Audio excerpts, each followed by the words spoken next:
तर भाजपचे आमदार सुरेश धस आपल्यासोबत जोडले गेलेले आहेत। सुरेश धस, आज आरोपपत्र दाखल करण्यात आले। या आरोपपत्रामध्ये वाल्मिक कराडच या हत्येचा मास्टरमाइंड आहे असा उल्लेख त्यामध्ये करण्यात आलेला आहे। 2 जणांना मात्र वगळण्यात आलंय। तुमची काय प्रतिक्रिया?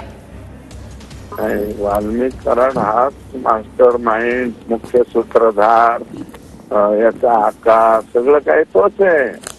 हा आकाश सगळं काही करत होता। संपूर्ण बीड जिल्ह्यामध्ये यांनी धुमाकूळ घातला होता।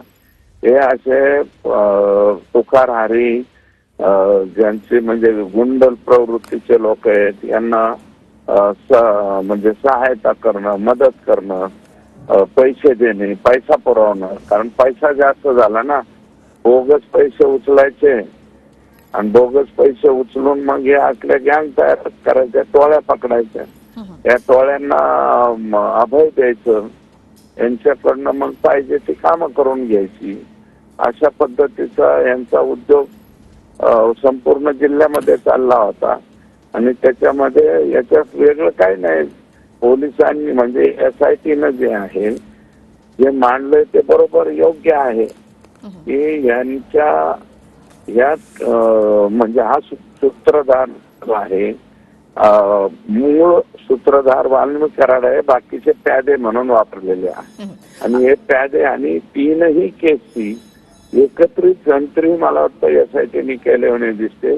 आणि कलम 34 प्रमाणे सामुदायिक जबाबदारी सगळ्यांची सामुदायिक आहे। म्हणजे खून करायला जरी प्रत्यक्षात त्या जागेवर वाल्मिक कराड नसला तरी वाल्मिक कराडच्याच आदेशावर खून झालेला आहे। त्याच्यामुळं मुख्य सूत्रधार वाल्मिक कराडच आहे। 2 नावं कोण वगळले म्हणतात तर त्यांचा संबंध नसेल तर ते वगळले असतील, त्याच्याबद्दल आमचं काही मत नाही। परंतु आमचं जे देशमुख कुटुंबीय आहे आणि आम्ही बी आहोत, याच्यामध्ये पोलीस जे आहेत 2, त्याच्यातले महाजन आणि राजेश पाटील, हे लोक यांचं इन्व्हॉल्वमेंट मात्र त्याच्यात आहे।